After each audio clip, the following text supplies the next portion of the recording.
I want to close with a story, because stories are important. And so what I want to show you is my family. That's my mom. That's Peggy on the left and Riri on the right. My father was an advisor to Harry Truman when he was president. We had we had a home in Washington, D.C. We had an apartment in the Bronx and a summer home in Blue Point, Long Island. In 1952, my father cashed in a $100,000 New York life policy to buy an apartment building in the Bronx, and he got killed in a car accident. And my mother woke up with 2 girls, 2 boys. I have a brother, but this is about the girls, and I was 6 months old. This is 1952, folks. My mother was never raised to become a professional woman. She had to go out and find a job, and she did. She was secretary in the bartenders local in the Bronx, which is a little different than going to the White House for tea. The Bronx where we lived was marvelous in the 50s, not so nice in the 60s. The most difficult decision my mother had to make was, you see the 2 girls? Neither one of them went to college, even though one of them got a full college scholarship. Do you know why the girls couldn't go to college? My mother determined that the girls had to go to work to make sure the boys went to college. She cried herself to sleep, and I was too young to understand what that was about. And let me tell you something. I turned 65 a week ago. This is as alive today as it was back then. So why am I telling you this? I had been in the business since I was 21 years of age, and I never talked about this. I thought that it would be unprofessional to give a personal story when talking to someone. How nuts can you get?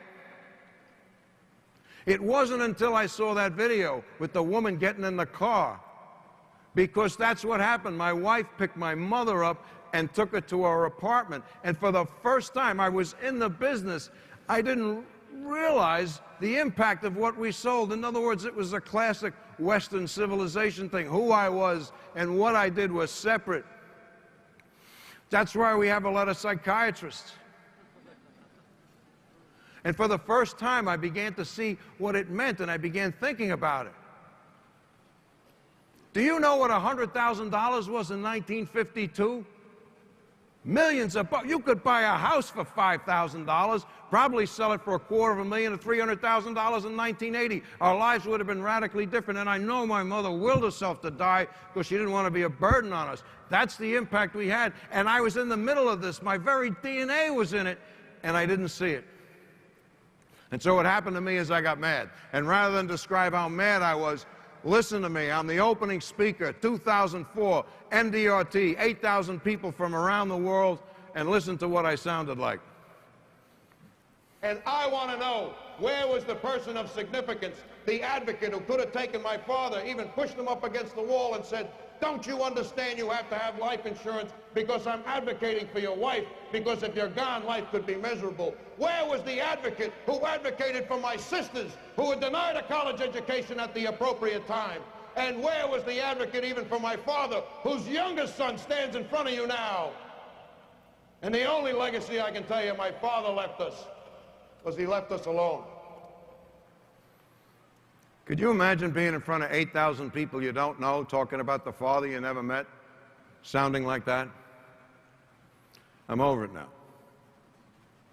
But I'll tell you some of the things that helped me. One of them is this guy, Joseph Campbell. I don't know if you know the name. He was the premier mythologist in the United States. He died in 1987. His masterwork is The Hero of a Thousand Faces, where he explored all myths and religions back to 3000 BC to understand how different cultures dealt with the mystery of being human. There's also a great piece out on PBS. It's The Power of Myth. And I would urge you to get it because it's the thing that changed my life when I sat and listened to it. It gave me a broader perspective. Through him, I met this guy. The city's named after him. He loved Native Americans because of the way they viewed the world. In 1854, the federal government is about to throw this guy off his land. He's about to lose everything. Listen to what he said. And imagine if you had this type of stability in your mind or presence of mind to be viewing your entire existence. We just got word from your president back in Washington that he wants to buy our land. But how can you buy and sell the sky? The land, the idea is strange to us. All parts of our earth are sacred to my people. Every shining pine needle, every sandy shore, every mist in the dark woods, every meadow are all holy in the remembrance and history of my people. The world is part of us, and we are part of it. The perfumed flowers, these are our sisters. The bear, the deer, the eagle, these are our brothers. Each ghostly reflection in the clear waters of the lake talk of the history of my people. The waters murmur with the voice of my grandfather's father. The rivers, these are our brothers. They carry our canoes and feed our children. If you buy our land, know that the air is precious to us. Know that the air shares its spirit with all the life it supports.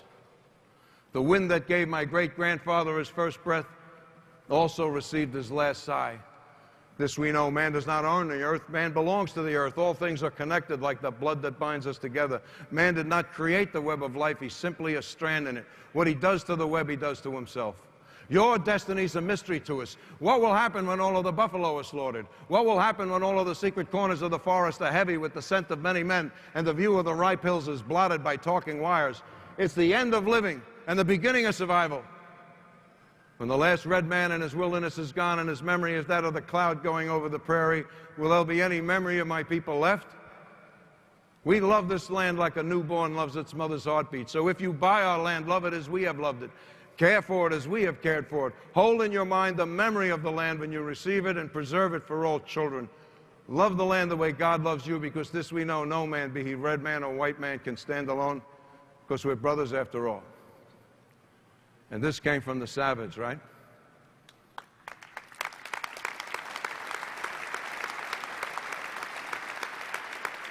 This had a profound effect on me because it's the essence of our existence. It's why we're here. Know where you came from. Stewardship when you're here. Legacy when you're gone. And that's what our business is about. It helps people to facilitate all three of those stages. So that helped.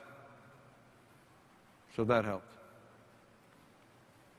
But the thing that really did it for me was I was in a meeting at MetLife. I was a senior vice president there. But believe it or not, I wasn't terribly popular in the Home Office. Beats me. So I walked into a meeting and I sat down, and some person, and there's 50 people, and well, you know what a meeting is, right? You know the definition of a meeting? It's the unfit managing the unwilling to do the unnecessary, right? You know. So I'm in there, and some person goes, "Not him. You know what? He always gets his own way. He's very argumentative. He hurts my feelings all of the time, and he doesn't say no. He's a terrible team player." So I'm sitting there going, "Oh, God, not this again," you know. And I said, "I got to deal with this crap. I can't stand it." And I'm 54 years old now, right? I've been in the business. And so what happened was I began thinking that way, but for the first time in my life, 54 years old, I said, "You know what? I've heard this a lot in my life," and I did. And I said, "I don't mean to hurt people's feelings, but you know the way I reacted? I used to get a feeling in my gut that I had to do something. And I did it, and nothing got in my way. But I never knew why." My point to you is, if you don't know why you're doing what you're doing, people can misinterpret your motives, so get in touch with them. So I was sitting there thinking about, how did this happen? For some reason, I'm in this business. Now I'm speaking all over the world. When you look back, it said there must have been some path. I didn't know what the hell it was. I went from thing to thing to thing, and it came to me in an instant. I recognized for the first time that what my purpose in life is all about is, I think I take direction from my mother. What my job is to do is to talk to the thousands to save the millions from the fate that she had. For the first time, my life made sense.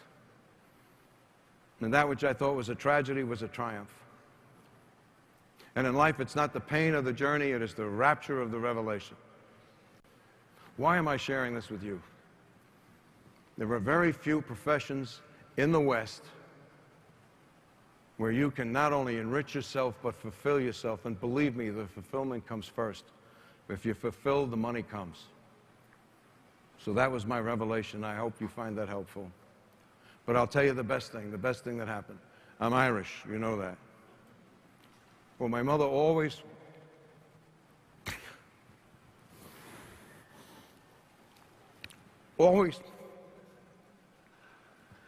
wanted to get home to Ireland.